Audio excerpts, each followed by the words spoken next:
Hiphoptictacticians of the world. Man, we had quite the February with DJ Despair, eh? Yeah, four installments. I loved every minute of it. An hour and a half turned into a whole month of recordings. It was just phenomenal. Phenomenal. I had a blast, and we learned a lot. It's really great to speak with someone who does something similar to what we do, who's been doing it for even longer than we have. Yeah. And that was a real treat to be able to learn from him as well. This week, we've got a really special guest with us. Yes. I wanted to label March for some reason because I noticed there was a trend happening. I wanted to label the month of March. I know it's kind of late, but Lovers Rock. I know that kind of sounds weird a month later, but who cares? We have a wonderful gentleman by the name of Kinsmuv here with us today. Welcome. How's everybody doing? How's everybody doing? Awesome, man. Awesome. So like I said, I told you on Facebook, I have a ton of questions about your Love Matrix EP. But before I dive into how I felt about your 6-track EP, just tell our listeners a little bit about yourself. Kinsmuv. I've been doing music for 30 plus years. A lot of the old heads may remember I used to be in a collective called Slug, Scarborough Lovers Gangsters, with Droops Holiday, Rasta, Stretch Diesel, Bishop Brigante, rest in peace. So yeah, music producer, songwriter, rapper, singer, jack of all trades, I guess you could say. Absolutely. And yeah, that's pretty much it. That's a lot, bro. I wouldn't minute that at all. That's 30 plus years. Oh, that's all. I'm not gonna do that. No big deal. I'm gonna pick that up. But 30 plus years, holy shit. I had a flashback of somebody sent me a little pictures of myself back in 2008. And I think I was just in Ontario for maybe 7 years so far at that point. Okay. And I had traveled, I think, was to Hamilton to audition for Canadian Idol when it first started in Canada. Oh, word? Yeah. Really? Okay. I thought I was doing something good. It was quite the adventure. I remember that. I remember some of the comments. There's one that really threw me off. There's 3 judges. As we all know, there's always a panel of 3 people. Yeah. And 2 of them were white and 1 was black. I can't remember the song that I auditioned, but I do remember the looks on the 2 faces of the white folks. They're like, damn. But then when it came to the black gentleman, I remember it was a man. and I guess he assumed when he saw me that he was going to hear something different, meaning more of a black voice. And I recall leaving there confused. I was like, well, what does that mean? Nobody could really answer, what does that mean?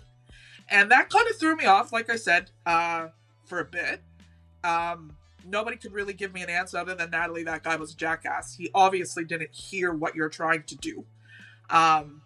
If the others could, and this one just saw the color, it really, really, excuse my French, fucked me up. It took a while for me to kind of pull it back together. I had a lot of people that kind of made me put a little group together for a corporate event that turned into a damn.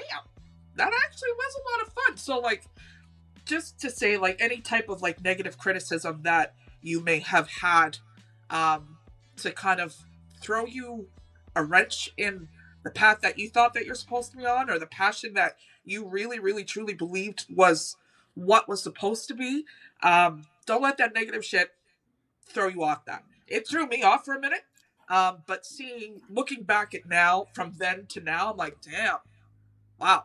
So, well, I think especially with music, right?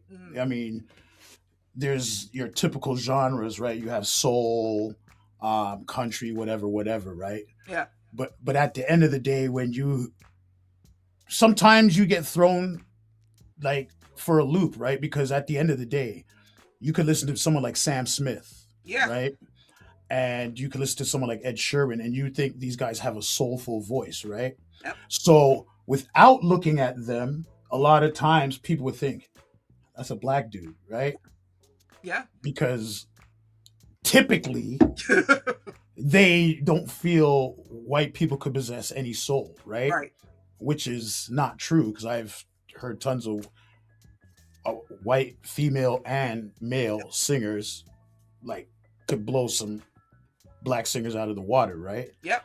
So again, I think at that point they weren't expecting because maybe I'm guessing they more wanted to hear something soulful from you, and you probably came like maybe on the opera tip, which they're not expecting. Yeah. Someone of your color, much less, that you could do these things, right? So, yep. I get it because I've been there where I'm like, oh, this sounds like a black dude, and then you turn out, oh, it's Sam Smith. And that doesn't deter me any differently from me enjoying the song or enjoying the music, right? Right. You know what I mean? I see no color. Yeah. I just love music. Like I've grown up listening to Elvis, Charlie Pride, who is actually a black country and western singer. Yeah. My mom like had all these records in the house, so we'd listen. I grew up listening to all types of stuff. Yeah. You know what I mean? Yeah. It's crazy. So I think that's probably where that particular black judge was at, because he probably wanted Aretha Franklin, and you gave him maybe. I can't even remember. I don't know what you gave him, but I guess that wasn't his expectation, right? Yeah. Like, he was more looking, well, I'm trying to hear some Aretha Franklin or some like Patti LaBelle. Like that's his expectation, and him being a black guy as well, right? Yeah. The white people dug it. They're like, oh shit. Yeah. Yeah. It really, really definitely fucked me up for sure. It could have probably made me meet Jason a little bit faster. Instead of meeting him back in 2014, I probably would have met him back in, I don't know, 2008, maybe after that, for all I know. But yeah, it's just weird. Like, just like how you said, like Bobby Caldwell, who would have known when you hear him sing that was a white fella? Who cares? The music was boss. Same with Michael McDonald. Same shit. Who cares? Yeah, like again, like prime example, Michael McDonald from way back. Yes. You know what I mean? Like, maybe the young heads won't get it, but don't look any further. But yeah, it's a stereotype, right? Like it is. People assume because everyone gets stuck in a box. Yeah. Like I just saw a post the other day on Instagram of this black punk rock group. Oh, I saw that too, and I thought it was so cool. And I'm like, this is dope. Like, you know what I mean? Like, because it's not expected, number one, and number two, they're good at it. Yeah. So what does it hurt that whatever your culture or race is, whatever kind of music you're drawn to and what you want to show the world and showcase the world, I'm all for it. You know what I mean? It's not a race thing anymore. It's a matter of, people criticize Beyonce for trying to do country, right? But yeah. If she could pull it off, like what's the problem? What's the problem? But in all fairness, right? If you want to even look at hip hop and R&B, like I won't say we've allowed, but we embrace white people coming into those cultures and expressing themselves. Yeah. So for the country and western community to backlash the way Beyonce they did for trying a thing, you know what I mean? It's music. We're all here to do music, you know. At the end of the day, I don't like to put myself in no box where I'm like, oh, I do R&B or I do whatever moves me. Yeah. I'm gonna do right. Whatever moves me. You know what I'm saying? Ultimately, my roots is hip hop. Right. Like that's how I came up. You know what I'm saying? Like even before I started singing, I was doing hip hop, producing hip hop beats. That's what I did. Mm-hmm. And being young, I'm older now, but being young at those times, you kind of put that certain aura on like, oh well, we're not going to mix R&B with hip hop, or we're not going to do that. Like that's not cool. Like, Yeah.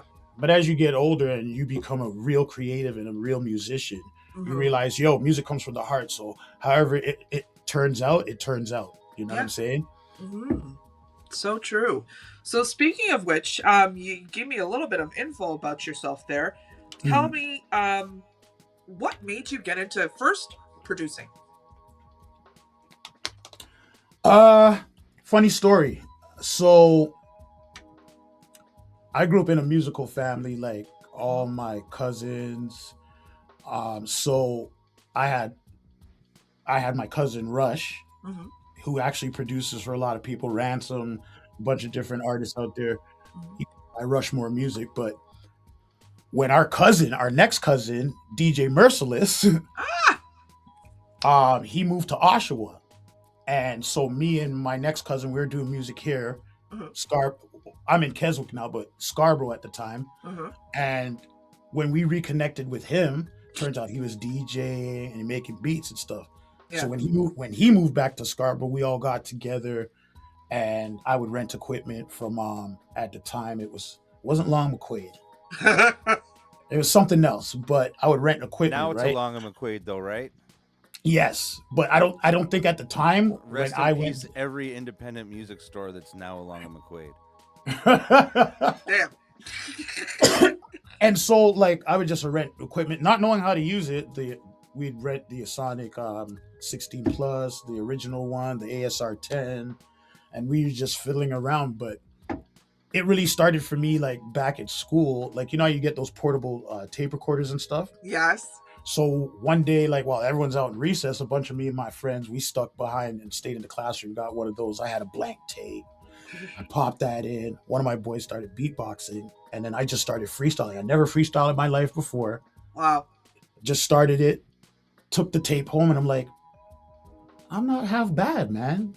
And that's kind of how I pursued it. I'm like, I want to do this. Like, if I could do this just on the fly, Yeah. just imagine if I put my heart and soul really into it. And Right. so that's kind of where it started. And then my next cousin Rush, he's like, yo, well, I'm trying to practice DJ, so I'll be your DJ. And so we were like a duo for the longest time until Merciless moved back to Scarborough. And Yeah. he's telling us, like, I DJ too, and I make beats. And I'm like, hey, we make beats too, cuz. And just through time, we rented equipment, started perfecting our skills to where he is now. Look what Merciless is doing. Look what my other cousins doing. Like they're producing for big names, Ghostface, AZ, like the list goes on. Benny the Butcher, like you know what Yeah. I'm saying. Yeah. So, and these are, I won't say Benny the Butcher, but when you look at people like AZ and these are guys we grew up on. You know Yeah. what I mean? Styles P, like, has been at my cousin's studio. Like, Wow. Yeah. Chic Luch, like, we grew up listening to these guys. So Yeah. when I look at that, I'm like, it's like this is what we strived for. You know what I mean? Because as kids growing up, we didn't know what we just wanted to rap. We just wanted to do music. It wasn't a really oh, this is going to be our career. But Right. this is something we love to do, and we wanted to do it. You know what I mean? And we just kept pursuing it, perfecting it, getting better and better to look where all of us are in our own right. You know what I mean? Yeah. I liked how you made a comment there just then. When back in the day, you did this not really knowing where it was going to take you. It's because you loved it. When you look at the generation now, what are your thoughts on their reasons for entering into this music industry? Ultimately, the reasons are no different, right? I'm pretty sure Grandmaster Flash and Run DMC and these guys wanted a better life for themselves and saw an opportunity Mhm. with the gifts that they were given by God to say, hey, I could pursue this and make this an actual career. I mean, at the end of the day, when you look at every artist wants to be famous and wants the accolades and the rewards and all that comes with it. But at the end of the day, there's a passion behind it. Certain people have a passion. Nowadays, you're not really finding that passion too much because it's more of like, I'm going to do this just to get to this, just to get to this. Whereas people were doing music just the love of music, right? Yeah. And now certain people are getting into music just so they could get, it's like a stepping stone, so they could get to like, oh, well, doing music now has got me here, so now I'm going to take it. And there's nothing wrong with that, but I'm just saying, You can tell in the music though. absolutely, Yeah. absolutely, you can. You could tell when people are just chasing a check and trying to Yep. write a hit record rather than creating actual music that just comes from the heart. You know what I mean? No blueprint behind it, no old algorithms. Yeah. It's almost like when Lionel Richie and them used to get back into the studio, they weren't thinking about making a hit record. They created music from the soul. They just wanted whatever came to mind at the time. Yeah. You know what I mean? Prince, Michael Jackson, I could go on. Like Yeah. Elton John, like all these artists that created music back in the day, they weren't creating it per se to chase a check. It's more like this is from the soul. Mhm. You're either going to appreciate it or you're not. Yeah. So That's good points, bro. Good points, man. Your catalog is crazy. I just want to say that. You have a lot of Thank music you. out there, bro. and a lot more on the hard drive. My boys keep telling me, yo, release this. Like, what are you doing? I'm like, but again, it's at the state how music is right now, especially with the streaming and everything. It's I would like, yes, ultimately to make this a career, make money off of it, do whatever. Mhm. Ultimately, I just want my music to be heard. You know what I mean? Whether it's 5 people, 10 Right. people, you know what I mean? Yeah. Because who knows how that can spiral, right? It could Yeah. lead to. But ultimately, I just like doing music. I really do. I really enjoy the creative process of it. Mhm. I mean, I sometimes sit back and be like, I created this? Like, you know what I mean? I don't know if other artists feel like that, but like when you sit back and you listen to like what you've done and you're like, man, Yeah. Sometimes that's It's the best actually- part. That It- is the best part. it's the most rewarding part, bro. Yeah. To know that this is you and you can literally compete with what's out there, so-called major artists and celebrities or what have you. Like I got songs I know can stand up to like a Chris Brown song or could Yep. stand up to Usher or what have you, right? So Yep. when you have that in mind, it's like it's fulfilling, very Yep. fulfilling. I'm even gonna throw out the name Bilal. I'll put Yeah. that on you, bro. That's how Yeah. I felt. Bilal. That's my segue. That is my segue. There it is. Jason, you're gonna say something? I said Before I sing go like into this? Bilal. That's all. Bilal. No, seriously. When I listened to Love Matrix, I was like, well, hold on a second. I would have loved somehow in October when I first saw you perform, my first time ever seeing you perform. Uh-huh. I probably would have freaked the hell out even more if I heard a lot more of that. I mean, I'm a soul head from top to bottom, but hip hop Okay. runs through me regardless. Yeah. So I can appreciate both that you were providing us that evening. Yeah. But when I listened to this album, I don't even know where to begin. It almost made me feel like, okay, so you know how Jill Scott took 10 years to drop a new album? I've been Yeah. dying for her to do this since anyways, she finally released it. That Yeah. album from beginning to end, masterpiece, as far as I'm concerned. Others can have their opinions. I don't give a fuck. How I felt when I listened to it, it just made me just go, huh. When I listened to your 6 tracks, that happened to me. Oh, thank you. Thank you. But I'm fangirling. I'm sorry. believe it or not, that took I think about 2 years for us to create that. Me and Nostradamus. How it even all came about was he reached out to me because we all have, I guess, friends within the inner circle, right? Like he's done a lot of Mike Gut stuff. Yeah. Specs Don, Roddy Nathan. Raw. Yeah, Nathan He's Skulls. got- yeah, they've been doing a lot lately. Those Yeah. So he reached out to me one day and was like, "Yo, I'm a fan of your work. I really like." More so, I guess, my R&B stuff. He hasn't really heard too much of my hip hop stuff, but it's my R&B stuff. And he was like, "I would love to do a project with you." And I'm like, "Well, I'm already familiar with his work. So I'm like, yo, send me what you got. Like, let's hear something, right? And so he sent me 3 beat packs in different folders, and I went through them all, and one really stood out to me. So I started recording right away, and I had the first verse, the hook, and everything. So just to show him, like, yo, I'm serious about this. If you're serious about this, I sent him what I had done so far, which ended up being Say Something. I had a feeling it was that one for some reason. Yeah, that was the very first song off of the EP I recorded, and I sent it off to him, and he responded back. He's like, bro, like, I want to get this done so fast. And I'm like, don't rush the process now, because for me, creating R&B is a way different beast than it is creating hip hop, right? I mean, as a skilled MC, you could come up with 2, 3. Now it's 2. Back in the day, it used to be 3 verses you used to get, right? But music has been dumbed down so much, and people's attention span won't go past 3 minutes. Yeah, and I'm being generous. Like right now, there's songs that are 2 minutes and 30 seconds. I remember when Prince used to do a 7-minute song. Yes. You know what I'm saying? Like 8-minute songs you would have.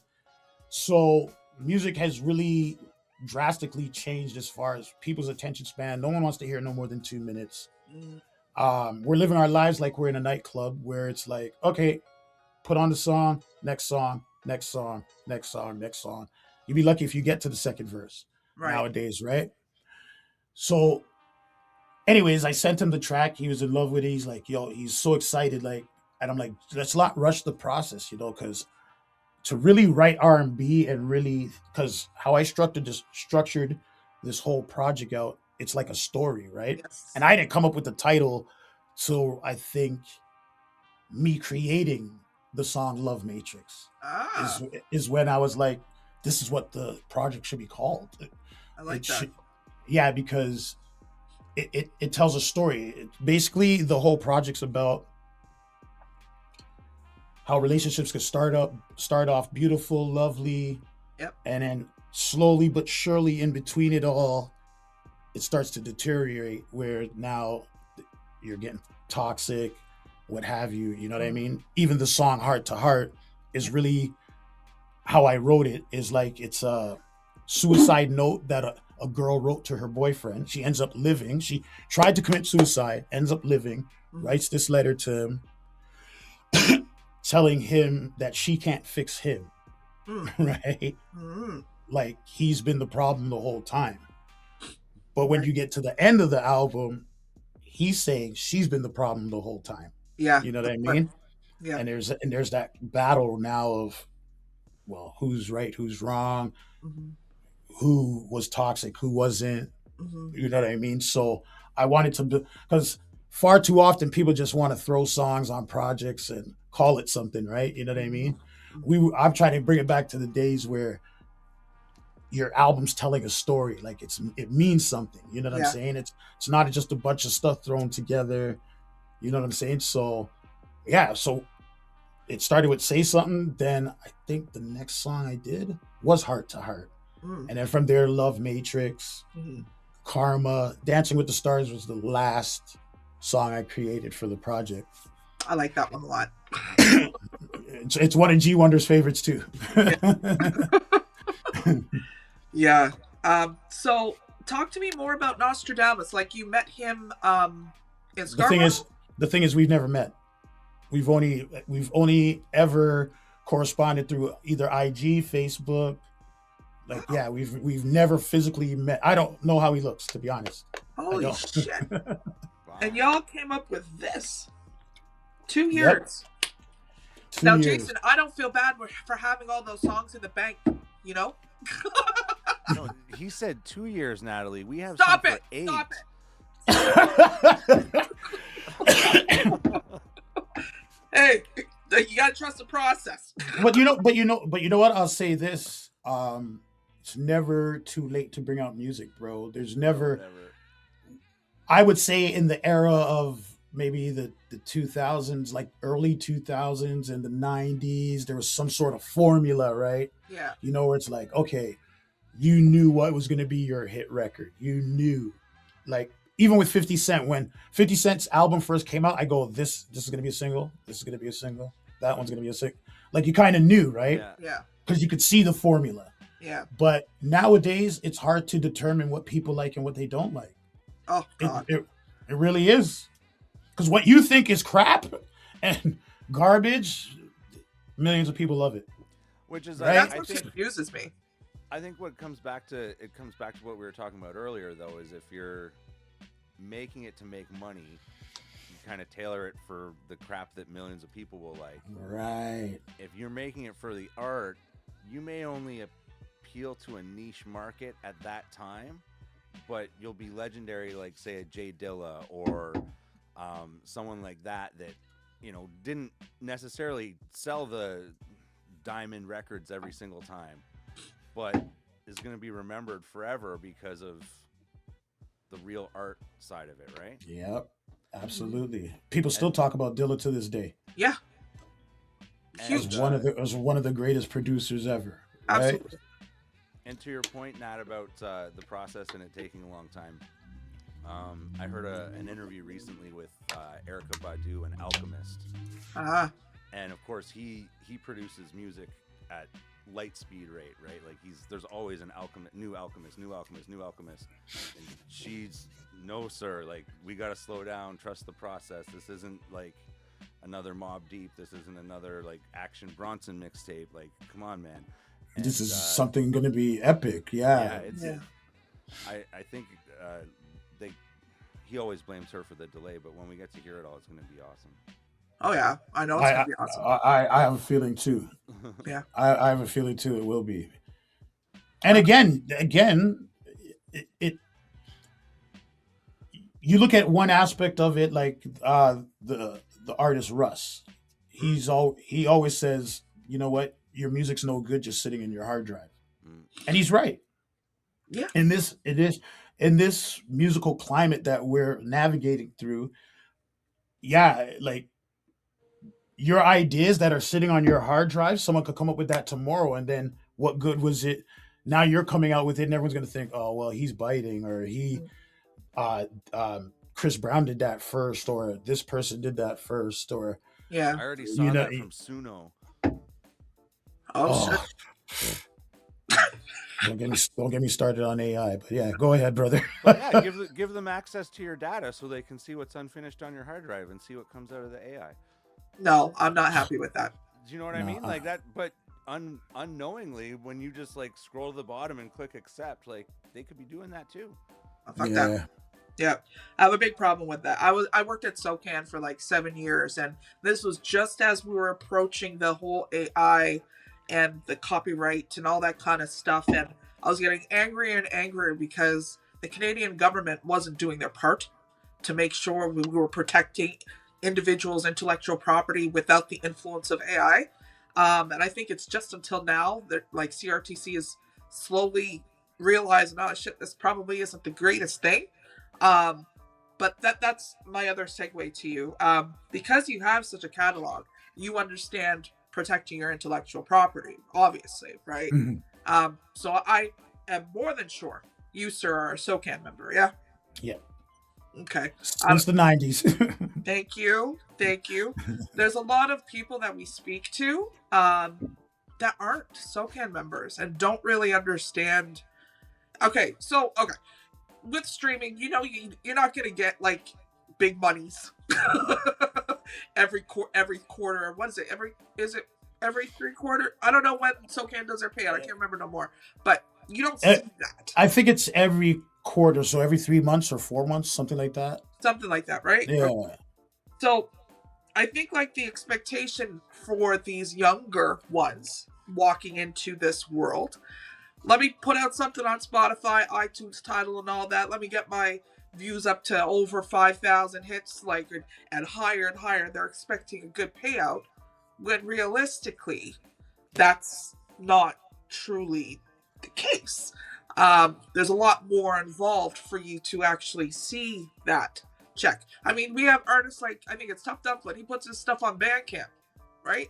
Like, you got to go out of your way to get his stuff. Like, if you want a vinyl from him, like, that's where I think he's gaining more from. So what are your thoughts on having your stuff on streaming platforms versus those of us? Because I'll be frank, I would buy your vinyl for Love Matrix if you had that available. That would be in my collection. I don't want it on my phone. I would rather have a special. I'm putting you on blast. Yeah, I want a vinyl.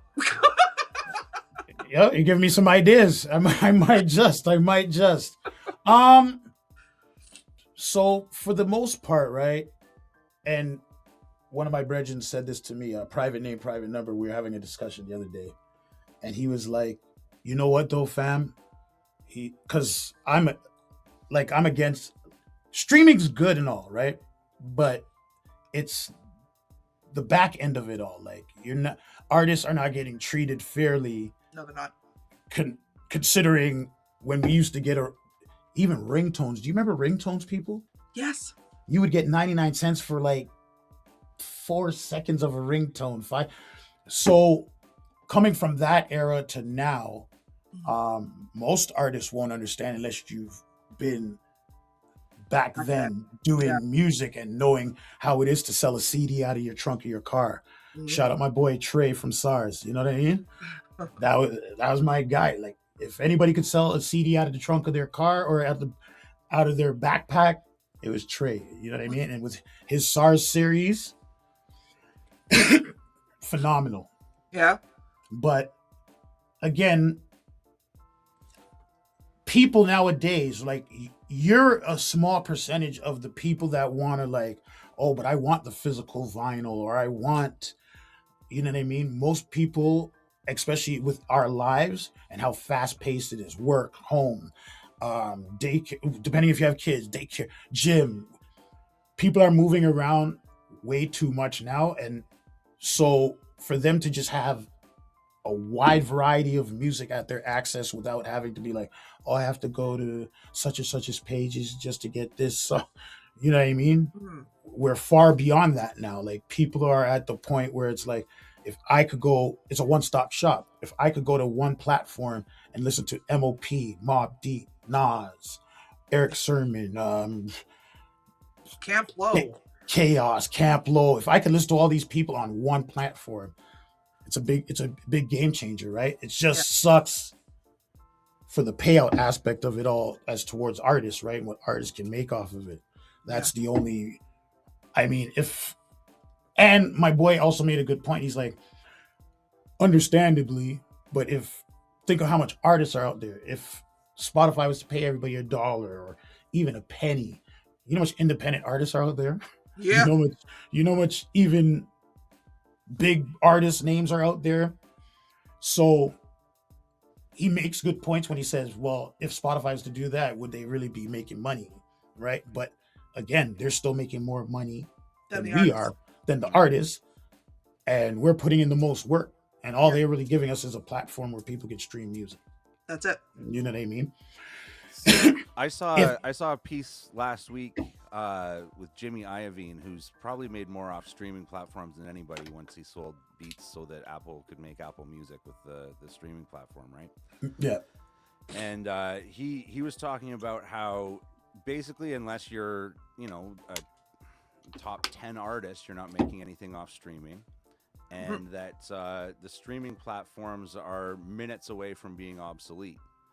And I didn't get a chance to listen to the whole 18-minute part about it, but I'm going to go back to it because Jimmy's always been ahead of the curve as far as anything music industry goes, right? Absolutely. So like when he said, okay, like streaming is what we're doing, like 15 years ago, and then him and Dre sold beats to Apple, and Apple Music became a big thing, and for him to say like this is over now, I'm just kind of more curious to see the rest of the interview to see what is it going to turn into. You know yeah, like where's it going, bro? Yeah. That fucks me up but just he's thinking basically about it. saying like we gave with the streaming services. He said but direct access to consumers by skipping labels. But now the social media outlets have given you an even more direct route where, you don't need a title, you don't need a Spotify to reach your audience directly if they're coming to you on Instagram. Now Instagram's going to take all your money instead of Spotify. It's just always going to be big bank take little bank, but I'm really curious to see where it goes next. Yeah, that's a huge talking point. Well, it's getting to the point where like there's AI artists. Like, what are you talking about? What does that even mean? Right. Yeah. So the Jetsons can make an album. Like, what are we talking about here? Like, I don't understand. Well, and AI artists. So when it comes time for touring time, where the fans want to actually see somebody, they're gonna have AI hologram. Like, where's it gonna? Like, where's it gonna go? How far are they willing to take this just so they could shortchange the artist? Yeah, I don't understand. And it's really up to artists to bend. We're the bread and butter of it all, right? You can make as much AI artists as you want. To me, they all sound the same. Yes. Every time you feed Suno, because I've tried using Suno, right? Just to see what it was all about. What's the big craze? Yeah. There's some pros to it. Don't get me wrong. But ultimately, I'm like, when I feed the information to the male R&B singer, they all sound the same. Right. Ugh. They all sound the same. I don't know if they're using the same voice. I don't know what it is, but it all sounds the same to me. It's good. And that's fine too for like average person that just wants a tailored listening experience for the, oh, look, I made this song, haha. But like for an actual music fan, the live performance is such a big part of it, right? Yeah. And they can never match that. No. They can never match Never. Not like seeing Janet Jackson live or, you know what I'm saying? Like, you're never going to, no.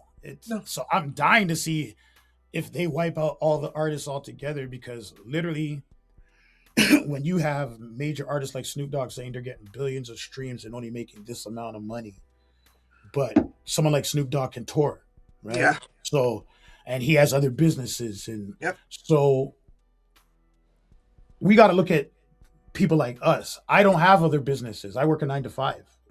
You know what I mean? So when you're looking at people like us who are struggling artists trying to make it and very good at what they do, as far as being an artist, it's discouraging. It is.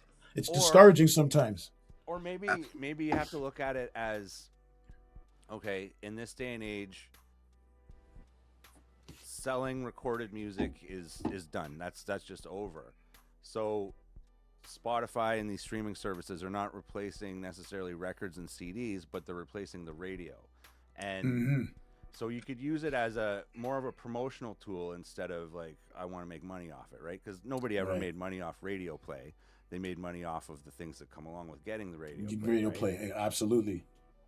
So there's that angle to look at it too, is like, okay, like 1 billion streams, that's like, okay, 1 billion ears heard my song on the radio.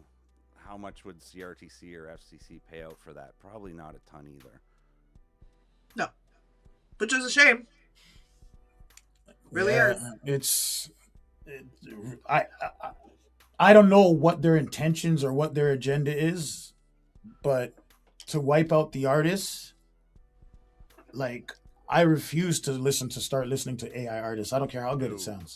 Never. If I know that's not a real person behind that, then it's like, well, whose voice is this? Like, can I see this person live? Like, we're never gonna get those treats. Like, you know what I mean? It's one thing, Prince releases a song, then he goes performs it live on the Grammys, or you get to see that. Yeah. All that's gonna be taken away. Like, for what? Like, even at a less than music level, Natalie and I have a very good friend who used to be the voice of all the late great movie City TV, like everything City TV. He was the SAP button for the hearing, or sorry, the visually impaired. So he did all Shout out Steve. Video. Shout out Steve. They went through and took his voice off of all the classic movies, and now they're like the generic TikTok voice. And it's like, if I'm a person who can't see a movie very well and I need to use that button, I want to hear Steve. I don't want to hear the TikTok voice. Do you know It's what I true. mean? Like, Yeah. and that's not even music, right? So like, can you imagine if, yeah, like cheapening the experience that much on every level of art? Like I used to love, because I used to dabble in the DJing as well, right? But I used to love going to play the record and the new Gangstar albums coming out, or you know what I'm saying, and ripping the plastic off, pulling the vinyl out of the little sleeve and popping it on the turntable. You know, like what? Everything's just a button now. Like, oh, I want to hear Money Long. Oh, I want to hear Usher. Oh, I want, and Yeah.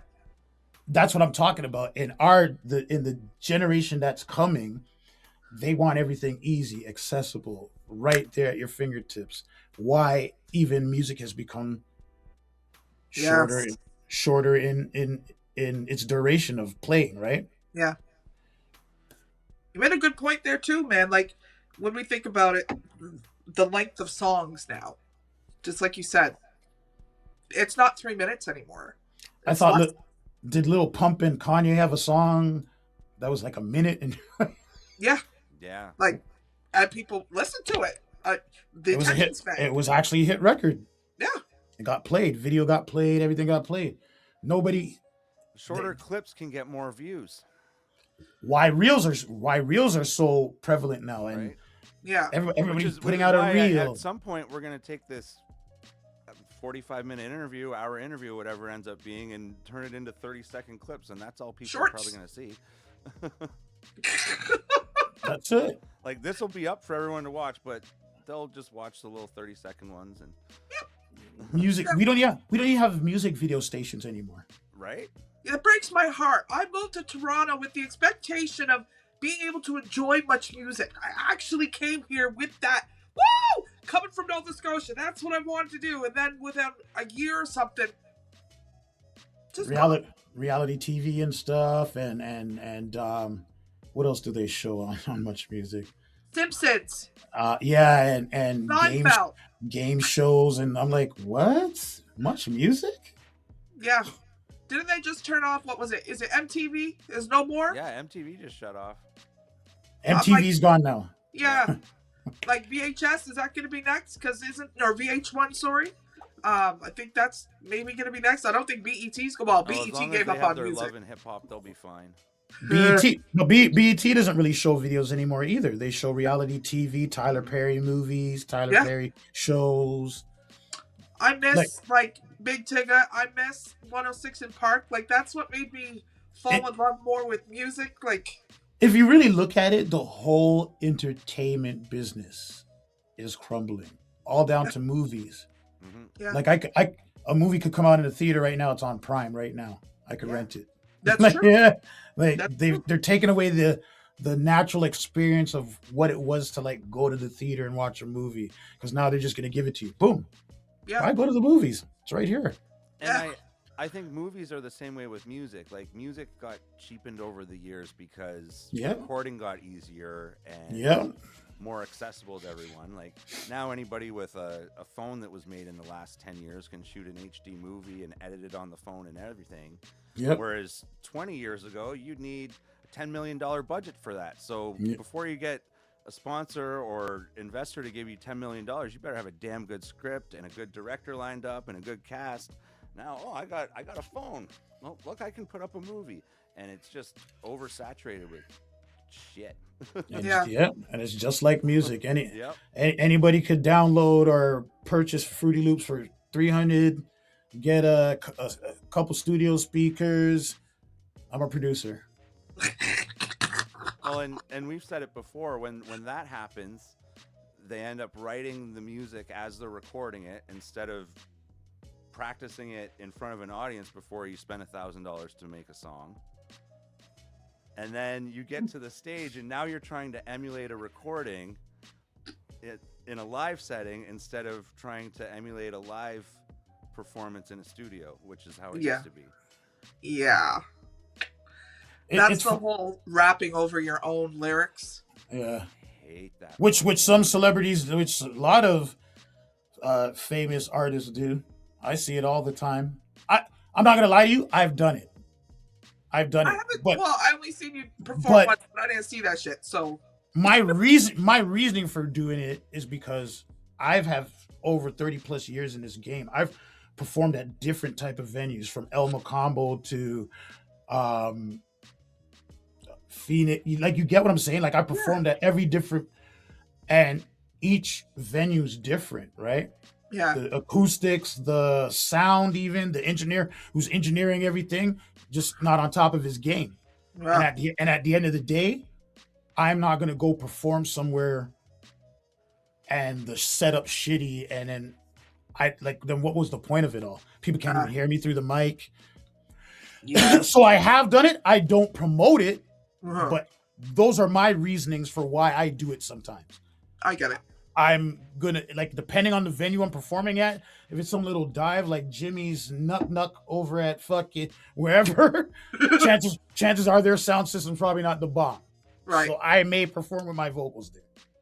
Oh, And I'm still a sick performer. You could hear me over my vocals anyways. that's the way it's supposed to So be. so it's almost like those are just my backups anyways. But for the most part, yeah, I don't promote that. I sooner have people perform without their their main vocals in the song, right? Yeah. Yeah. Yep. I know Jason and I have experienced some interesting events where it's been, why did I spend my money type of thing when I could have just been at home smoking something and listening to it on my couch. So yeah, yeah, things have changed for sure. Very much. Things very have much. definitely changed. But yes, like I said, your 2026 release, I know you've got more coming. But I'm not going to rush your process. Well, the funny part about it, Nostradamus already wants to work on the next one. I'm like, hey, give it time, bro. Like, let this one breathe. Yeah. Let people enjoy it before we hit him with another one. Yeah. You know? Yeah. I figured. Said, Nostradamus, how'd you make that? Yeah, his beats are crazy, and how you manage to do your work, and like I said, there's a lot of intricacies with it, and the guitar acoustics and the wonderful piano, everything that was within each of these tracks. I was like, thank you. Well, when we first were doing the project, I just had the raw MP3s of the beat in its entirety, right? Oh.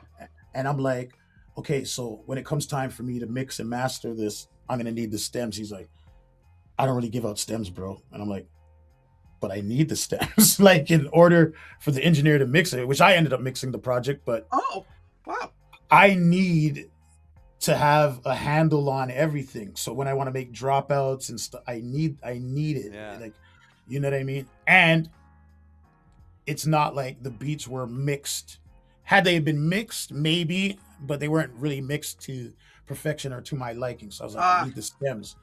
So we did a back and forth thing for like few months. I'm like, bro, I need the stems. It's like, I really want to give out the stems. And I'm like, so then I hollered at Mike Guts. I'm like, is he usually like this? Does he not like giving out stems? He's like, no, he doesn't like giving out stems. I'm like, so he's like this with you too. I'm like, we got to change that. Because at the end of the day,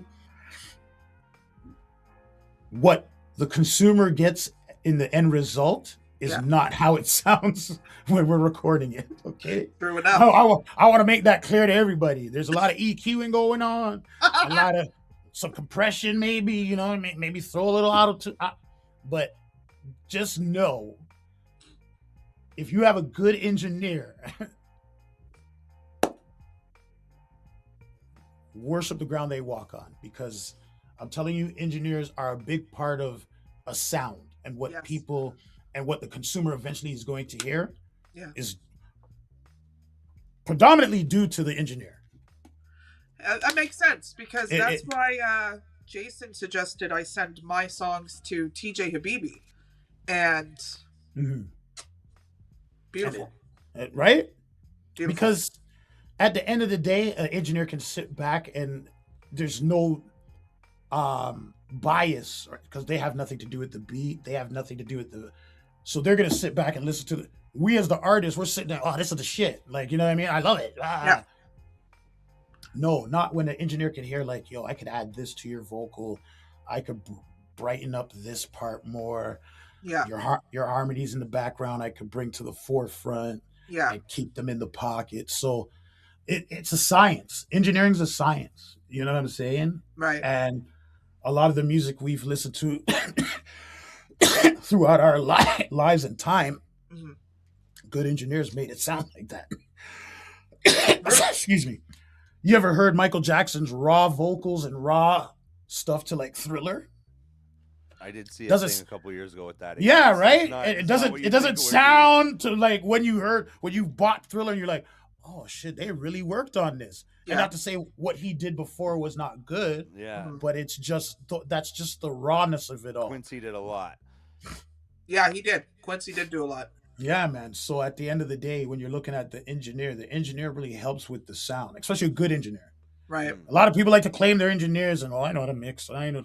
But there's like Drake lucked out getting 40. 40. I've known 40 for a long time. Right. Mr. Shabibi used to go by. He was actually part of the group Empire from back in the day with Scandalous, Adam Bomb, Trey, all of them, right? Mm. He has an ear. Like it requires an ear. Like as consumers, we can listen to music. Oh, it sounds good. But an engineer will tell you because there's frequencies and all sorts of things that you have to battle with as an engineer. Like what frequency will cut off this frequency. And it's a science. It's not really just moving levers and like you get a lot of people think it's just turning knobs. No, it's pretty much a science, and you got to have an ear and no sound. Right. You know what I mean? And what you can make sonically gel together. Right. So that hats off to the engineers. Does that engineers. mean that you could be an engineer for me? Sure. And the thing is, I'm gonna say this: I'm not the greatest, but I just know sound. You know what I mean? And I know what sounds good. But then I'll bring some stuff. Like I brought some stuff to certain engineers. They're like, "This mix is good. This mix is good. This mix is not so good. This mix not so good." Right? Mm-hmm. So it's a science. Like I said, it's a science. Mm-hmm. We only have these two ears that we can listen to, but listen with. Sorry, but at the end of the day, it's like there's professionals like who like know. Yeah. Like I'm still at the stage, like I don't know what frequencies cut out. Like I'm still doing tutorials and stuff. Mm-hmm. But for the most part, yeah, I can mix some of your stuff if you want it. Let me hear it. No pressure, no pressure. Just fucking with you. Wow, man. I want to respect your time. We're almost to an hour, but I still have so much more to pester you with. I need you to tell me 3 inspirational artists that make you do what you do. Can be Canadian or whomever. I'd prefer Canadian. But if it's not, just name me 3 that make you want to go in the booth and do what you do or sit and listen. Whatever it is. Your creative spark. What 3 artists out there give you that? Dead or alive or Doesn't matter. doesn't matter. So big fan of Prince. Prince is by far a musical genius. Like when people want to talk musical geniuses, this man can play like over 40 something instruments. Yeah. And if you listen to a lot of his music, like his earlier stuff to even like his more recent stuff, but his earlier stuff, he played all the instruments on it. So imagine being the drummer and then going playing the keyboard, then going playing the electric guitar, then playing the bass guitar, and that's all you. So he's one. He's very inspirational. You know who's very inspiring as well? Who? I don't know if you guys know the artist Ryan Leslie. Yes! I don't know if you guys ever watch his videos on YouTube. Yeah. He's so inspiring, bro.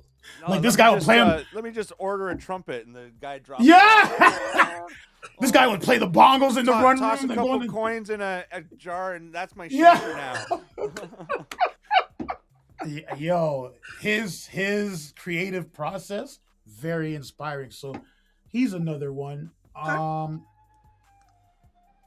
then I would, it's because we want to throw someone Canadian in there, and typically everyone would think I'm going to throw Drake in there and not take it away from Drake, but there was a time, because I'm an old head, so there was a time where, because in Canada, let's per se, right? we always thought like we're the underdogs. So it's like, oh, we're never gonna make it in music, da da da da da da da da, right? Mm-hmm. But if people would do their history, Michie Me was one of the first ever signed artists to a major, well, independent major, I would say. Like First Priority wasn't a major label, but MC Light was on there. Audio 2 was on that label. So to find out that our own Canadian bred Michie Me was on that label was very inspiring. And same with Maestro. When Maestro came out, our videos, people, there used to be a stigma back in the day, like, oh, that video looks Canadian. Yeah. I don't know if you ever, but that's how we used to talk back in the day. We're like, same with TV shows, right? Yeah, like you know what I'm saying? Like compared to our cousins, the US, you would look at their videos, then you look at ours, and there's a slight difference, yes.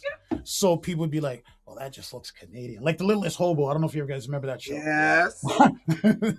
So Maestro and Michie Me. Yeah. Perfect.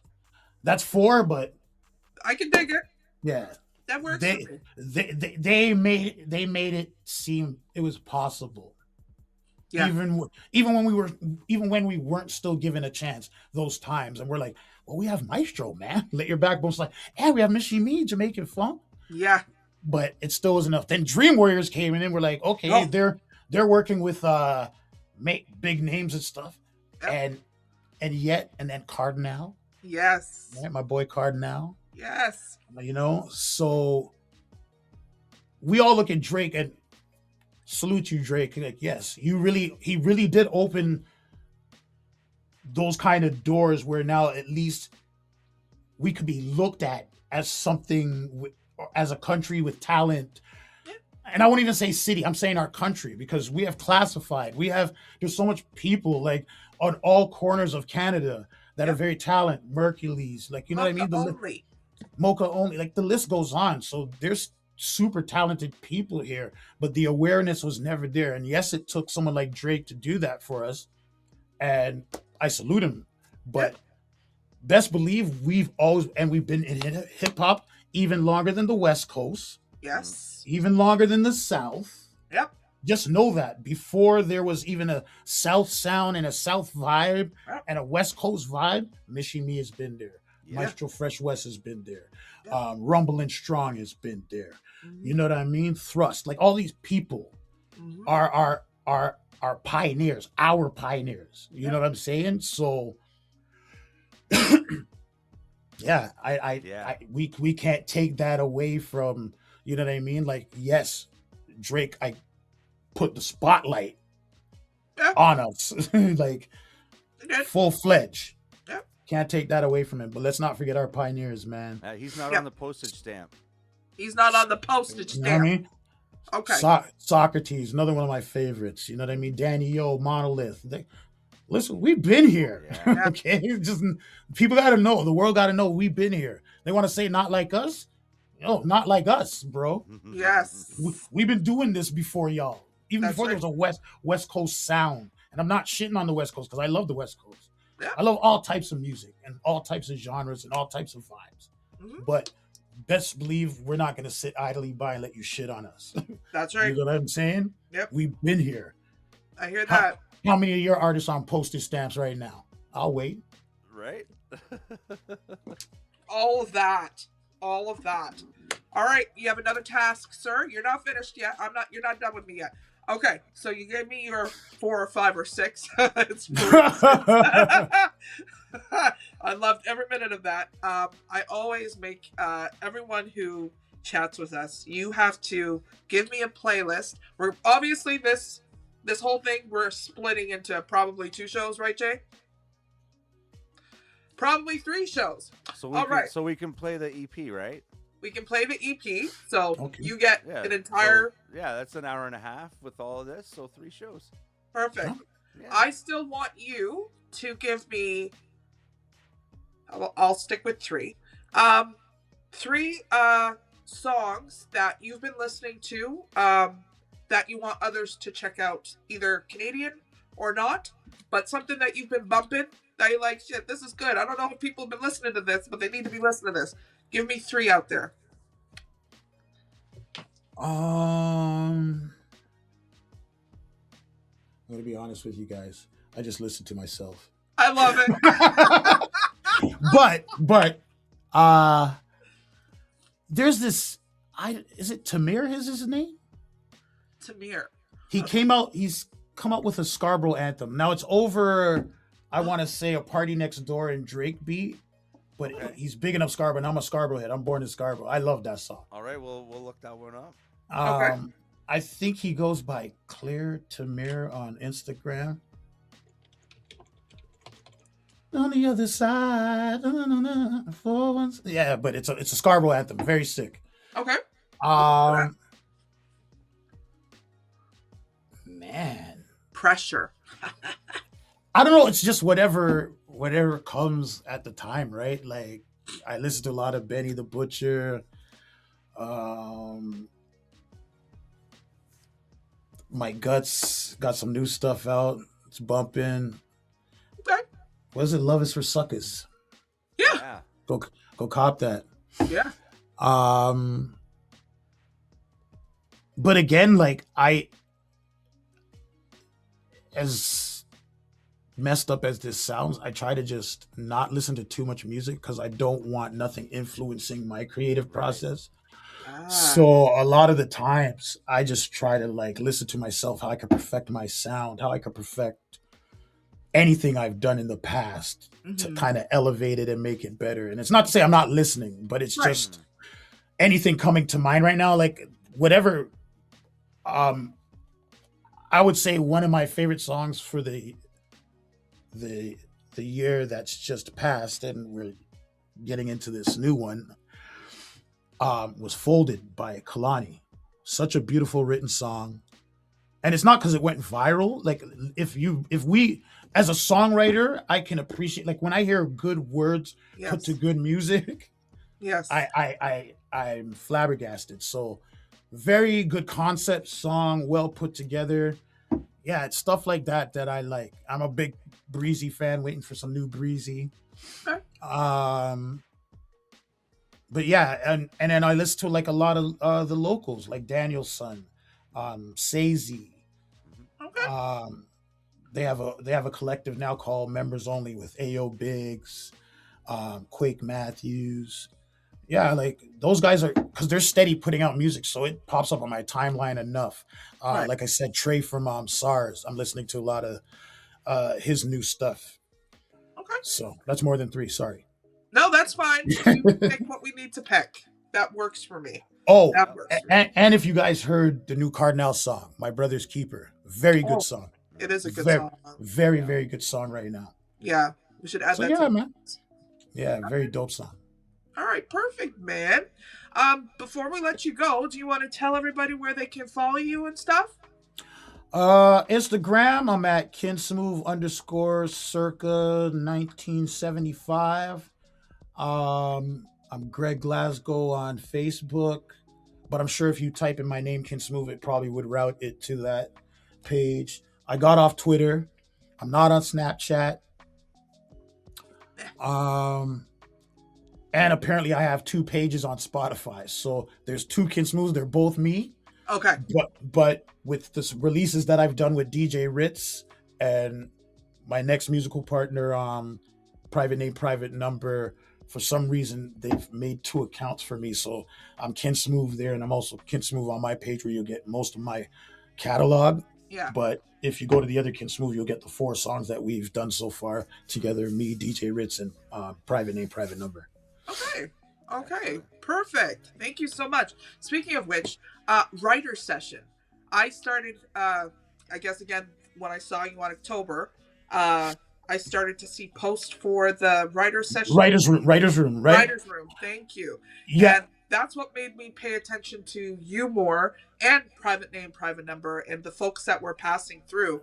And I thought, well, this is such a great idea that, I don't know, I guess it was Private Name, Private Number that maybe came up with the writer's room. Yeah. So that's it. That's his baby. What's happening right now is it's just to find, because we were using a studio where we could film the show, but now that studio's gone, so it's just a matter of finding somewhere else where we could film it and get it situated, and it'll be back up and running soon. Good. A lot of personal issues people are dealing with right now, so it's on a hiatus, but I'm pretty sure Private Name's going to bring it back out still. Yeah, I thought it was a good idea. It's just been a spectator. Yeah, but it's kind of good to get creative people in a room together. You know what I mean? Because you know what I mean. No one man's an island, right? Like, we could sit here with Tack, and me and him could be building something in a studio. You know what I mean? His vision, my vision, put together, right? So even your vision, right? Us three could sit now in a studio and build and create music. That's the beauty of three different minds, three different ideas. You know. Yeah. And as creatives, we shouldn't be scared to create with others. You know what I mean? A lot of people are like, "Oh, I don't want people saying you ghost writ for me." Let me tell you something right now from the test of time and with music. Whitney Houston has never wrote all her stuff. Michael Jackson has never wrote all his stuff. Yep. Like, we gotta come to, like, a lot of people like to like throw that shade on Drake. Oh, he has ghostwriters. He's not talented. He writes. Mm-hmm. He writes. Trust me when I tell you that. He writes, and it's nothing for, like, if Jason's in the room with him right now and said, "Yo, maybe say this and say that," that doesn't take away from his gift and talent. Yep. You know what I mean? It's true. And people just got to. Now, if somebody wrote your whole rap, it's a different story. But then again, like, we look at someone like Dr. Dre, we know he's not a rapper. So Jay-Z wrote his verse for him. It's true. No, nobody's killing him for getting a ghostwriter. Nobody's criticizing and ghostwriting's been happening from back in the day, like from the Roxanne Shante days. Yes. To what have you. You know what I'm saying? So ghostwriting's always been around. It takes away from nothing the artist has given us. You know what I'm saying? Yeah. So I want to hear the reference track for Forgot About Dre, though. I know, with Jay-Z on it, eh? I think that would, like, that's probably on a white label. So you gotta be in a DJ pool. You gotta be in a DJ pool and get like the white label. Yeah. Damn, man. Well, check it out. Like I said, want to respect your time. You spent a full hour with us. I'm overjoyed. Thank you so much. No Everybody problem. go check out your album, Love Matrix EP. You can find it everywhere. Tidal, Spotify, Apple, everywhere. Go check it out, everybody. Deezer, I think, is the next one. Wonderful. And we can't wait to have you back when you do a next one. You're always welcome in the house of Hiphoptictactics. Yeah, thank you so much. Thank you for having me, guys. Yeah, man. Thank you. All right. Cheers.